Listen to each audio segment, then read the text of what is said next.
convict them one by one. Prosecution in Abekoso. Attorney General is on course.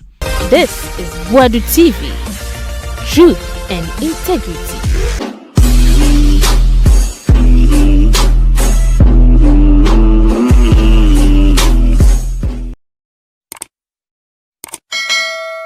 Right here, friend, say a miracles Aboagye. Bawumiani aid. Wemu sa akromfo wemu omuna ese pepper wa abano. Bon wemu na ese pepper wa abano. Won sankofo we. Wemu na pepper wa abano. Ena wuchi wo ma na omoyare sa wo chi MPP ni onyare a omodwane de omodwane wo chi MPP ne na so onyare a de obeka a chiro se ne ba yare nti mo fa ne passport ma no fa ne ba enko hwe ne yare no mo de ma na okwa a omma mo de ma na okwa a omma na miracles Aboagye enche bia o ena yokufuo enye remona cha ne team omu invite no ena bright ekodi ho ma de achiye na chese Jasin kodua mo menua kuman wo mu ye de so Jennifer Queen mu ye de ena chese rule of law human rights one say hey na mo before mo na mo nim human rights e Ghana ha wo mu ye de o mu tibi da adaya miracles Aboagye ayedan yokufuo editing no na omo ba ya said that be just wotumi tua sika esombo 50 million Ghana cedis wotu authorities ansa na etumi ayedan amane bill and na omo so monte ase 50 million Ghana cedis dey asem na omo so yokufuo ba bontene say ye hwehwemu bi abra kodi ni dwumadie ewo baby a Akufo Addo abide ne ko ye no sika bi be 55 million Ghana cedis ye hwehwa yehu afane sase amadia na nipa ni bia no mo office ye adwuma na bia jatuma wo ma sha ase ekro mo ye den wo mu tuetu sika no e de ama eye Ghana aban na abratie mo frɛ no wo huru kosia no huru kosia no asesa patupre e na abratie huru ya oba betena TV so a ene se asasefo ni ho ahoafo ndi ombefrɛ ho ene wuntumi fo omobefrɛ TV fo ni radio fo MPP stations yekobisa anse de na dokosu yekodu okroma me se bibia fa 55 million Ghana cedis bia ho asem eye different komo ene kodi ho na no na eye deputy attorney general ya friend say eye simsai wo baba te no ka say abrante no ye wokwan ya fa so ye hwehwemu na abrante no wakasa too much ntonto ne bo na de wumbia ebeba sesi a me ka say chese ensema eboboba no e kire say abrante friend say miracles Aboagye no ne account eye awowo ne bank account mako 5 o ma freeze sa bank accounts ni nyina accounts mako 5 o ma freeze ni nyina ya je so ontumi nkoyi sika bia wasa account no ne fie ene ne sa se owo ni nyina abide ne sa yedan e de ne sa atoso afeni ma hunu say na mo ka kire mo ka se amen eniema nkoyie na ban ba ye yehudi omo ye mo ka se mo ba mo be yehwehwemu yehu hwe sire mo say me de dia me de nya sa na me de ba ma o sire mo say deputy attorney general sire mo say wo bo adwuma ma ne ye fe na se say ene marching order nkofo yi ene left right na wakasi say tem na je say adan ye say bank account 1 tabo ye de atoso ye freeze ka account number 2 tabo ye freeze ni baba akutumi wo bank account mako 5 adwuma ben we ana de no de ko bank ho na je say ebedu this stage no na je say eye hwemu a ekoyokofo hwemu no Raymond acha ne team any attorney general any ne penifo no wo ma ye deep investigation on say sika gugu asa account no ma baby wo say sika ne free ya beto asa account mu no e wo say ni nyina hwehwemu ye den etumi ekoso na according to information bi a ye pick no e kire say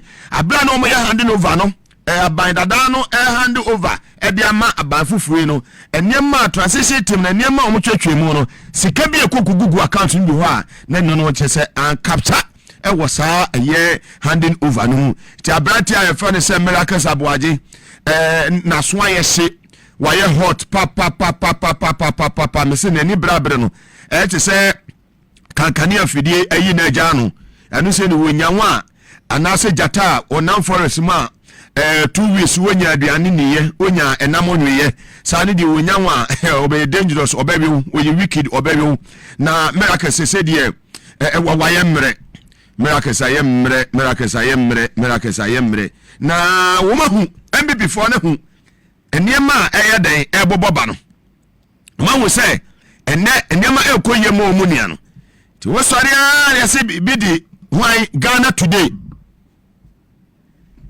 se Gyamfi afri wadi aba Goldbod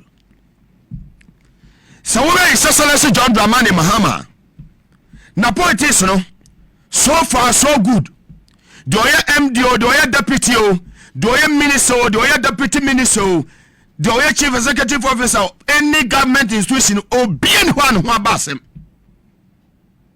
1 year 6 months obien ho an ho adan abasem wo sha amemo no ekoyie se woko eya boss a afraji ebo adwuma ewo ho se woko eya to a yenua eya lawyer combat ene yenua eya Mustafa wo mode wo mutuma bo mu antuma no ya omo ebo adwuma se woko eya DVL yenua logas obo adwuma last week no on Kranza akobie new office DVL new office ewo Nkranza etuwa young ones no adwuma omo bona esewani esase ya kachiro mmakasa Aboagye mu bi no enya opportunity to serve bo mo kwa ho no kro no mo ye dan mo ko boye mo ko so mo ko sisi adan na ewiase de ahu da bia me kan enye se NDC beba power ane be wo se bia me kwa akosi da na se me kwa akotofie na omo hu se Goldbod ho no that young man called lawyer Sammy Gyamfi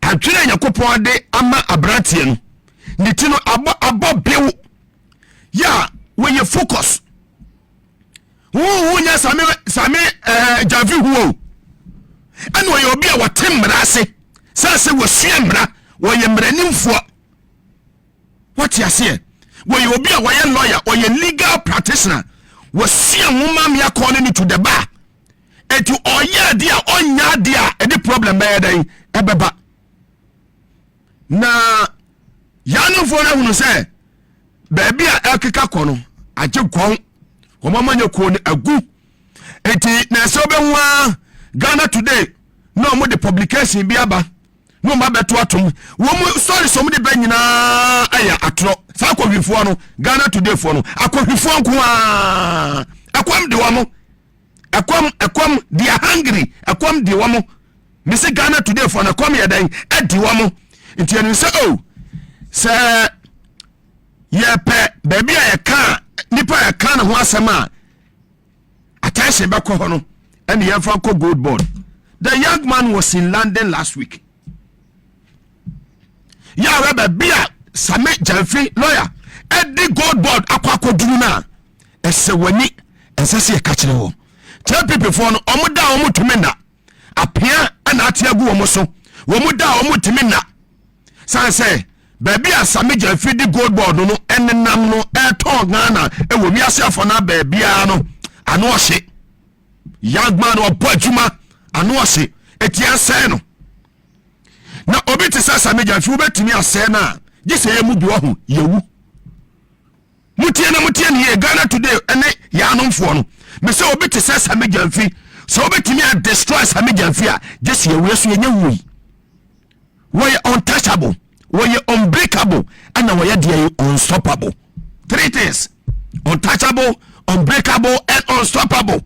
We be atene no hwa enyankopon na yi na magana nyame ena yi na magana na wo hwa ni dwumadie no de wi a wo si edi dwuma na wo twini ho a wo ntia se na so nyame angels na bon ho bai hwa abratie bi a ye fa ne say Mr. Dominic Bonsu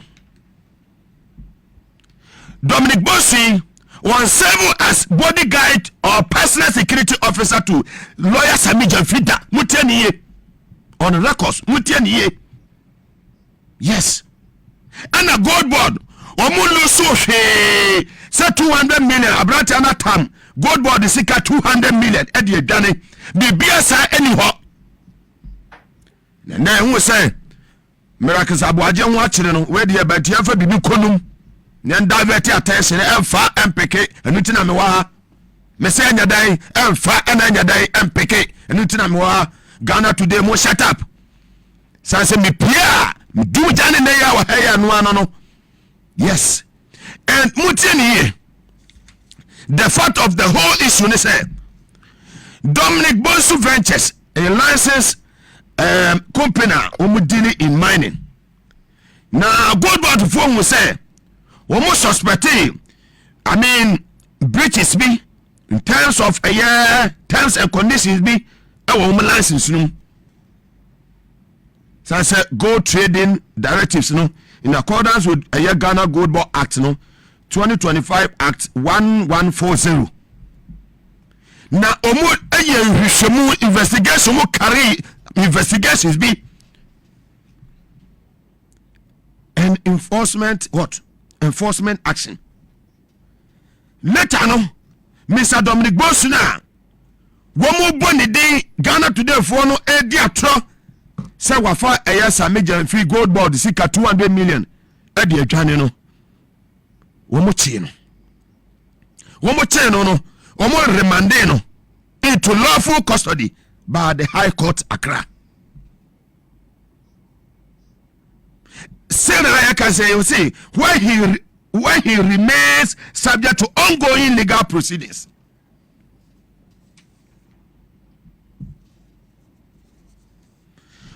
Goldbod at the Krataba Sesia Mekase. Was it the Goldbod is deeply concerned by the deliberate publication of falsehood designed to distort an ongoing enforcement action, misinform the public, and undermine confidence in its operations. We therefore urge the public to disregard the fabricated claims and rely solely on information issued through the Goldbod official communication channels. The Goldbod also calls on media organizations, bloggers, and social media users to verify information before publication and to exercise the higher standards of responsible journalism.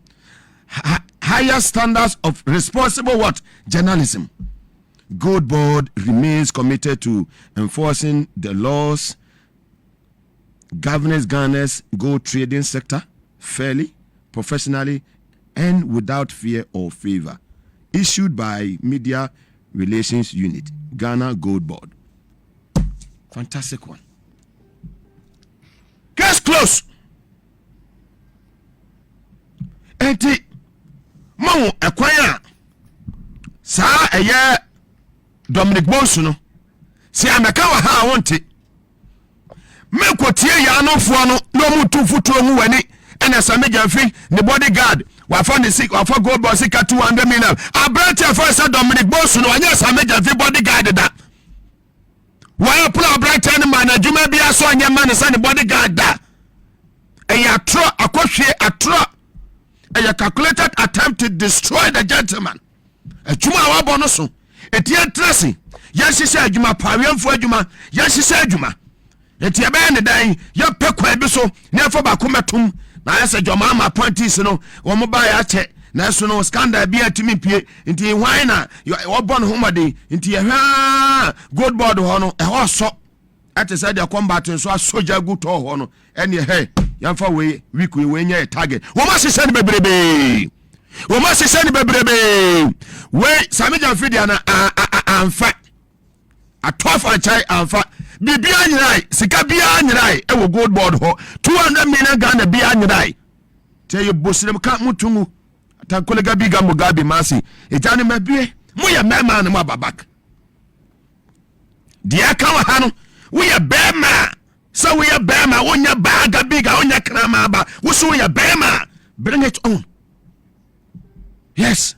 Mr. Makawa, higher yet. Nasa we are Bama, we saw your Bama, on your bag, on your cramaba. Now we need Pabana, so we are Bama. Bring it on. You meet your meter. Yet, Tom will be outside the young ones in this administration. And now, a Sammy Gyamfi. A China, a betina, a Simasi.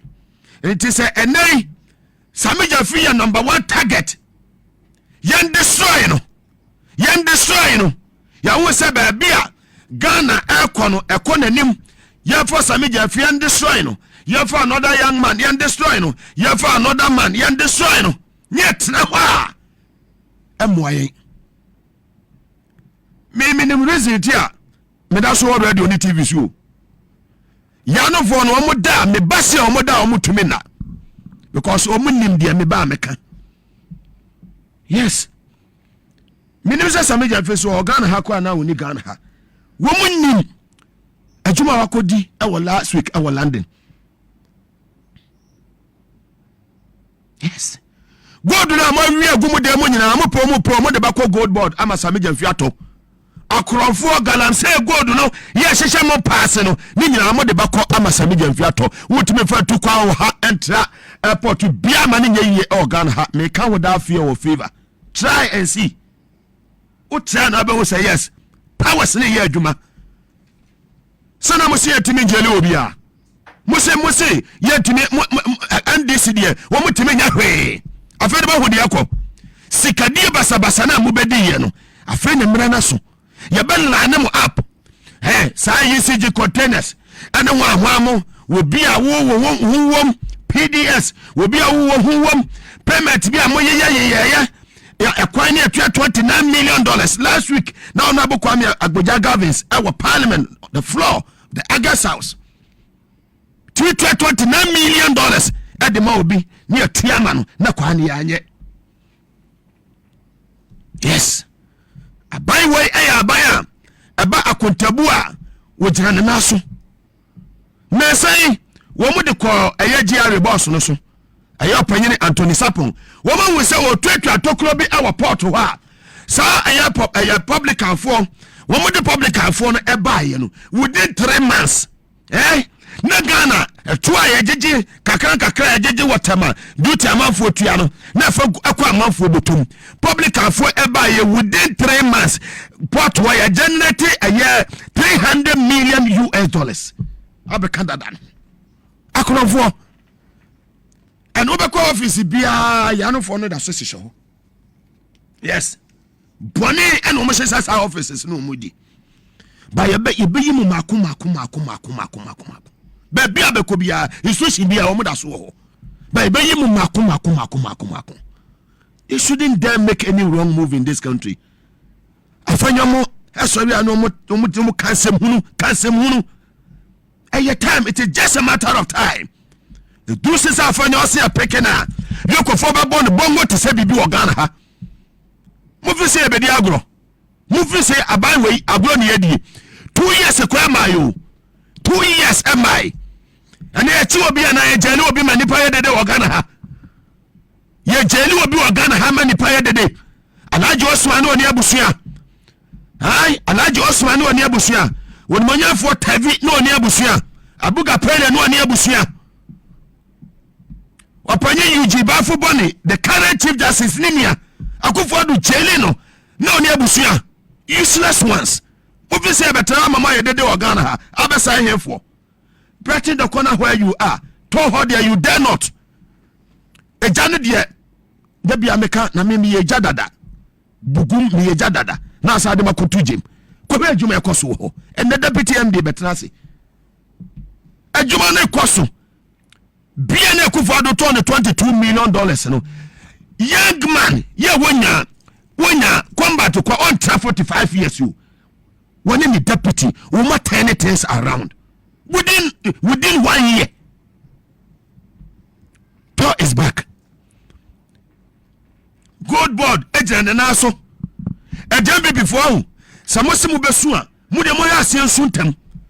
Mususa mao mae musu pape mami dia eba no kamunima kamobe kwa kwosese passe akopeda de chebi na ahye mo fi se be jam sa mama ma woke I mean on the street na mu de sanfon e o man num your time is over o ye ne waso mumu time no atwam ohene ba ne dia ne baba te ase say ye ejo mahama mai yesu ya hwe adwuma mu ye said the beya honya dan emasem. To that point is so kwotese obi Aboagye say sha no ya dan no wasensu asi wo de ho e people enya nne no mo ba power na enya kina no mo ba power Ghanaians are descending Ghana for sabe omo huru manim ko machi o na akwafa musuefo aban we wicked people we say omo say me so next 4 years NC 2028 a dan deal ato awie moti amofa mutini ko shepum me say 2028 ato awie a dan deal ya to aba na wie na when amena me afranyo na me hwan ya de bibia ba ene ya ba woke na wo free wa hwan na fa ho say minority way minority way check minority way we need a way afanyo check way kai mamunya mistake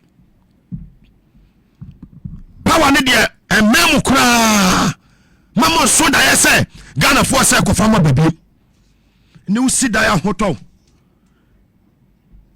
to cement ya 42.5 ukura nete Ghana kwa utumi nya bito 32.5 ukura sabite Ghana utumi nya bito cement koya kodu 135 Ghana cedis nete Ghana ha iron ross koya kodu 10,000 Ghana nete Ghana ha ene ko bisa iron ross bo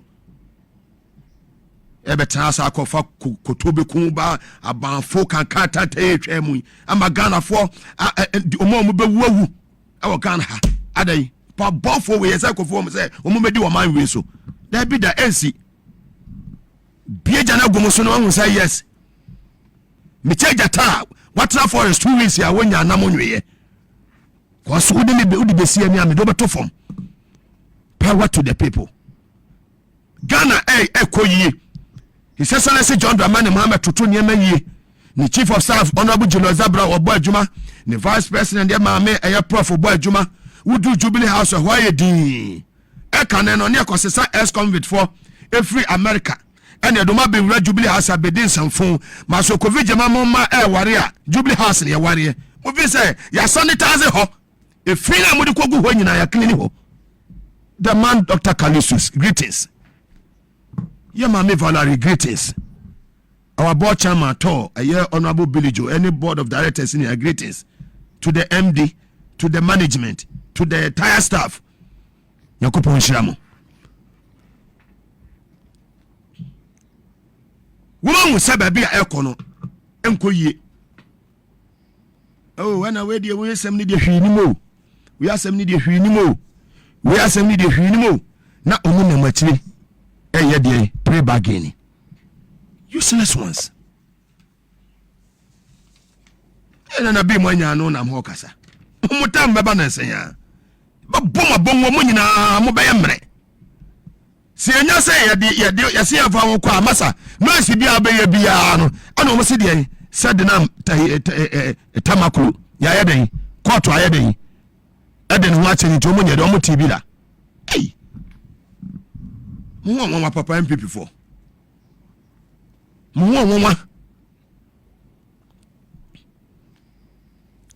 under MPP and the whole national security minister Honorable Kanda Pabeka say the we are the be unanimous no ekon a hot a threat to what national security okay na wanka eti under MPP no na me metiminya asam court na ya assessor judge 1 na assessor 2 na assessor 3 fourth judge asa na menya ye mami judgment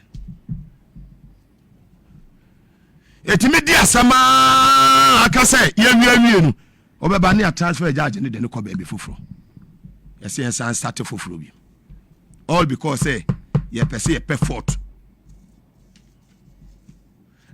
ne ya kwia hwe ya kwia ban sika o ya fa ban sika koto asase o ya fa ban sika koto fie o ya tra Ghana ha ATS mutie ni ye timi kabin His Excellency John Dramani Mahama adene koma special prosecutor so anya dai why investigate no mu useless ones and mo no John Dramani Mahama mutene mo fa ne mo pe no few months to elections and send your claim His Excellency John Dramani Mahama so ni boni bia and sa sromo for wait timi nya no kasa o Ghana useless ones mutimi nya no kasa ya invite obi wo yokwa mumma ya nya no kasa o Ghana ha And the chairman want to make up the annual demonstrations in all systems. What happened to those demonstrations? Useless ones. Yema will be our mother's country and turn it in chaos will be and so man we move. No, won't give you that chance. Yema be a see mom with that chance. Yema opportunity to serve 8 good years. Mind your way. Corona na moba boy. What I will say, I correct that. What see? I mean, you go for your money bill. Correct baby, baby, or do Mokoy. Why you do a ben was his self you? Why you do a ben was his self you? 1 year ben mono to me to plot. 1 year ben mono to me see fear. I ain't know what here. Yeah, ni baba could to me bank account. Makuma go 5 for the idea business. 5 bank account. What the idea business? Ni baba kunya 5 bank account. What the idea business? Mimi tuwe my account aya ba kope. Period. Yes. And idea bia was say ni see na many paya the for so bread mama ya dey my for bin ka ho. Wanya tete ya pa wo fia ana woni bresika woni bre ajapade. But we obi a wanya tete ya Excellency John Dramani ma all preaching on faith ni tie se mo kan. Was say na 6 feet ni tu a obi da ho na obi da no so na obi ndie de and na kura 2 feet kura utranya ya wonya dey wunya. That is life. Mo ba be fumo yin grabo create loot and share. Panyina no odi manimu no and na wakota Boadu France. Kwefia wato Boadu. And na wonam osu na won say that tete bia wonam cantonment ni abuni asisi a yes that way yes mesidia. Musu ni enim asa na mobile power. Woman no muti UK bokro no ami achiwa mo e convict wa mo in UK. Just scholars ni enim asa na mobile Ghana ha. Because mubusu ni aba be president. Akoronfo tips. Nkoso nye dede. Mudede na mo be na ko ba bia idede hunu ankuro hunu na yedede. Munkoso nye noise munkoso na munye dede. Be convict them one by one. Prosecution ni na be koso. Attorney General is on course. We are maybe so what was wrong to me now because when you say now we are headmaster our honum. We are about me arrangement. Okay. Me arrangement. Now say there were 2 other ladies they are also in custody. Social media girls. Now amodi am consider them. There be meka bibi former vice president say wakosra won to me. Former vice president Baumia ne yere na Baumia na mte so ne Sammy Omoko ho na 2 other ladies no so me TV and now because you njelo omo fa na so omo nya Ghanaians omo people for so Camilla Sammy akosra wo I'm only asking but simple to us nka Baumia akosra untumi so they were fighting for him. If 2 or 3 people, Bianca said, want to make quiet for time, on there or grab it, but these 2 other people. Party as some cranium. Yes, but if the other, what about these 2 other people? Mugabe.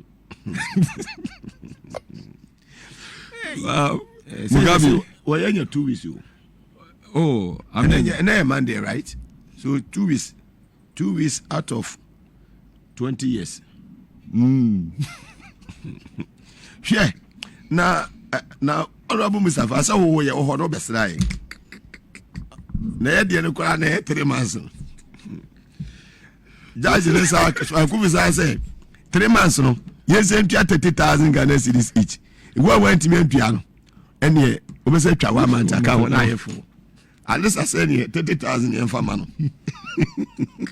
You try 1 week, at least I say. I got 2 months. 30,000. You know, Moga, one of the interesting things. Spend a night.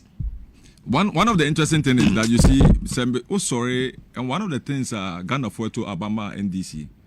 Major headlines are in 2024. Abra oral start here, has to do with this.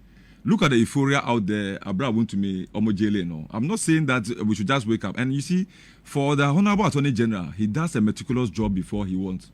You can Dominic Ayeni, you can salute him. I will salute him anytime. Until we don't rush. We share from President Kufuor, the tenure office. I'm saying, oh boy, BB. I mean, you mentioned some of them. Though we'll come back to the tour issue, but then you can see right from Kwame Pepra, Honorable Kwame Pepra, Victor Salome, Dan Abodakwi, Honorable Chachuchi Kata, Ibrahim Adam, almost all under President Kufuor, they were all jailed. Then you come under President Mahama, President Mills, President Mahama. How many people were jailed under friends NPP? 0. Then you come under President Akufo-Addo. Then you have the likes of Bafo Boni, William Tevi. Then you have you have Sedinam Tamakulu. You have the current Chief Justice. You understand the point? Then you have Aboagye. Almost all of them were jailed. Though Aboagye started from our time, but then until almost all can say, "Oh, you NDC." Then you hear the minority leader. You wait, when we come, we will show you. You show us what? Whatever you want to do with NDC, Maya Dada. You jailed our people under President Kufuor. You jailed our people under what? Akufo-Addo. We have learned our lessons. Appointees have learned their lessons. We won't sit there for you to just come and take somebody and say, yeah, corruption acts or whatever. The president himself has warned all of us. Anybody involved, I will be Biara or Befwane, will find you into a corrupt act. He himself will take action, not even when it's out of power. Until we won't. So stop talking about that. We are dealing with people who have dissipated Ghana's resources. And that is where say miracles were first 55 million Ghana citizens. Deal with it on merit. Why are some of their people sending information to our people to make sure say we should deal with the person? Didn't you see Yanka say Monpenny for no be dublety in some of the places? Say Omachi went to me. I mean, you've asked us, Ghanaians have given us the mandate to come and make sure say Ubi Biara Wafa Ghana Sikano. We'll go after the person, get Ghana's money back, and let the person pay for whatever you have stolen. That is what we are coming to do. Yeah, in Kasa, we are going to witch hunt anybody. For everybody going to court, the person will go on merit. Certain time at the end, I don't want to talk about it because I was there as the deputy. But then, of course, everybody is seeing that you cannot find 3 appeals court judges. Say on Bet Nasi, like I said, they've quashed everything. Appeals courts. I mean, they have an integrity. They have an integrity. Yeah. You know, but then coming back to on top. 5 a year accounts. Oh, bank accounts, freezing plus. There were some group of people on social media that Abra or Kase we are winning. 2024 elections or press conference be on Fatih Abubakar, the former Minister of Information, and then I think Richard Anyangba was behind them, trying to make the way say the NDC wants to steal the election, the NDC wants to do blah blah blah blah. All the time, according to sources, because almost all the campaign, it's like from what we are saying, it's alleged. Say they are trying to see what they can do. People didn't believe. Say all the monies that were given to him, he used it for the campaign. That is what some of their people are saying. That is alleged. But then for me, my point is that Yoko has done an investigation, forensic audit. He tried to even go behind, say, they should be able to shelve some of those audits aside, but then and Kosiaga. So you see, when you are out there and you are pontificating, say you are somebody who means well, you have an integrity. Know that somebody is watching your back. For me, the laws must work, and the laws are working. They themselves, from a culture, and said, let's allow the laws to work. President Akufo-Addo culture and said, the laws must work, and that when judges throw people to jail, he is not responsible because they are independent of themselves. So why are people trying to mock the judges and to try to insinuate, say, judges, they are in bed with NDC or something? At the time, were they in bed with what? MPP? No. Did they believe that the judges were in bed? When our John Mahama. Of course. Why didn't they were happy about it? Yes. And Afenyo, Asantibedi to Gabi, all of them, they were all in the courtroom. Of course, trying to make sure that you were jailed. Yes. Just because of the statement you made. There are no more penalties. But then you ask yourself, even recently, Supreme Court, 7-0, how many unanimous? One was unanimous under President Mahama. No. That is the leadership we're talking about. So we're independent.